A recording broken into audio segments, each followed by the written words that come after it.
ಇವತ್ತು ಹುಷಾರಿಲ್ದೇ ಇರೋ ಕಾರಣ ನಾನು ಕೂಡ ಕೆಲ್ಸಕ್ಕೆ ಹೋಗಿರಲಿಲ್ಲ. ಸೊ ಮನೇಲೇ ಇದ್ದೆ. ಹಂಗಾಗಿ ದೇವಸ್ಥಾನಕ್ಕಾದರೂ ಹೋಗಿ ಬರೋಣ ಅಂತೇಳಿ ಹೋಗ್ತಾ ಇದ್ವಿ. ಅನ್ಎಕ್ಸ್ಪೆಕ್ಟೆಡ್ ಆಗಿ ನಮ್ಮ ಅಕ್ಕ ಕೂಡ ಸಿಕ್ಕಿದ್ರು. ಹಾಗೆಯೇ ನಾನು ನನ್ನ ಫ್ರೆಂಡು ಬಸ್ಸಲ್ಲಿ ಹೋಗ್ತಾ ಇದ್ದೀವಿ. ನೋಡಿ ಇಲ್ಲಿ ಹಾಸನ್ಗೆ ಬಂದ್ವಿ.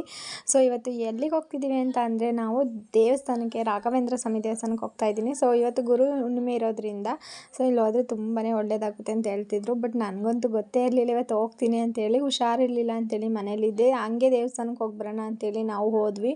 ಇಲ್ಲಿ ನೋಡಿದ್ರೆ ತುಂಬ ಅಂದರೆ ತುಂಬಾ ರಶ್ ಇತ್ತು. ನಿಜವಾಗ್ಲೂ ದರ್ಶನ ಅಂತೂ ಹಾಕೋದು ನಮಗಂತೂ ಡೌಟ್ ಅಂತ ಅಂದ್ಕೊಂಡೇ ಹೋದ್ವಿ.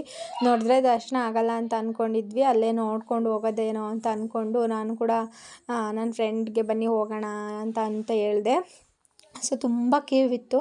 ಅಂಥದ್ರಲ್ಲಿ ನನ್ನ ಫ್ರೆಂಡ್ ಅಲ್ಲಿಂದ ಹೋಗು ಪಾಪ ಎತ್ಕೊಂಡಿದ್ದೆಲ್ಲ ಬಿಡ್ತಾರೆ ಅಂತ ಅಂದರು. ಸೊ ನಾನು ಕೂಡ ಹಾಗೆಯೇ ಹೋಗಿ ಕೇಳಿದೆ, ಬಿಟ್ಟರು. ತುಂಬ ಖುಷಿ ಆಯಿತು. ಹಾಗೆಯೇ ದೇವ್ರ ದರ್ಶನ ಕೂಡ ಮಾಡಿಕೊಂಡೆ.